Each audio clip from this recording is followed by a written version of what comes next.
All right, so if you look here, this is my deck build up thing. This is my thing that I built. So I made this deck out of C-channel. For all you guys who are asking questions, that's 11.7 pound C-channel. This stuff is thick. T-H-I-C-C, thick. You know what I'm saying? So I did that. I bolted it in there over there with a bunch of the bolts. And then, and you're like, you should have welded. Well, I didn't weld. You know why? Because I ain't that much of a welder. I mean, I can slap a spark and arc and I can do some things and melt the metal, but I tell you one thing, I'm not going to do that. So I use bolts because bolts have a shear rating and a tensile strength that I can like read about, right? So anyways, so I bolted the C channels in, and then after bolting the C channels in, I got some 2x2 1/8" wall tube, also thick for what it is. I mean, I could have used price 14 gauge, but 1/8" wall is pretty good because we got this beast of a crane to put on it. So I did that, and yeah, see, like these dimes ain't bad. It's a penetration, dude, whatever. So then I welded these tabs on, and I made the tabs so that I could butt it up against the frame here, and also the secondary tabs, which actually mount to this one, keep it from sliding it all back and forth. There's nothing majorly structural about this at all, except for the fact that it can't go flying down the highway.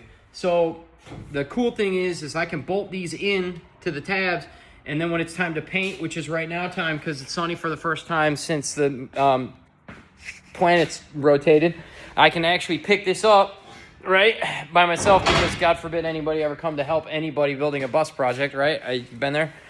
I can lift this up and carry it outside so I can paint it with some primer and then bring it back inside and do the thing. And the other good part about that is if I want to remove these C channels at any time, I can just take the 115 bolts in there that I put in there. I can just take those out.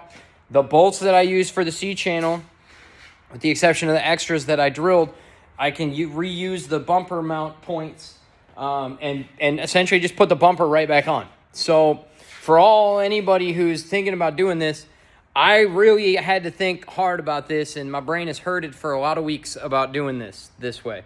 So you really just got to do it. And if you're not sure, like I'm never sure, make it so that you can take it off. That's why I didn't weld this thing up, because once you weld it on there, you're kind of done for, you know?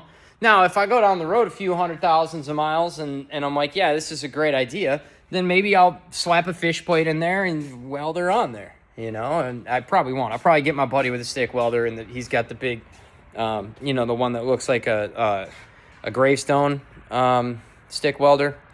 Them old school boys, they do a damn good job. Anyways, he's got one of them, so I'm gonna have him do the thing with that when it's time.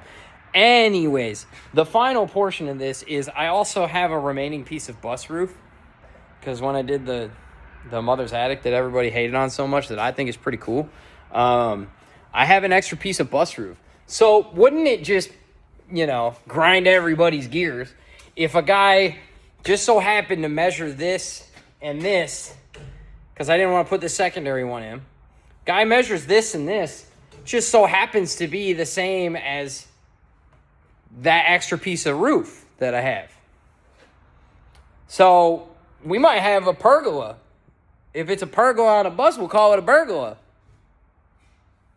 It's fucking ridiculous.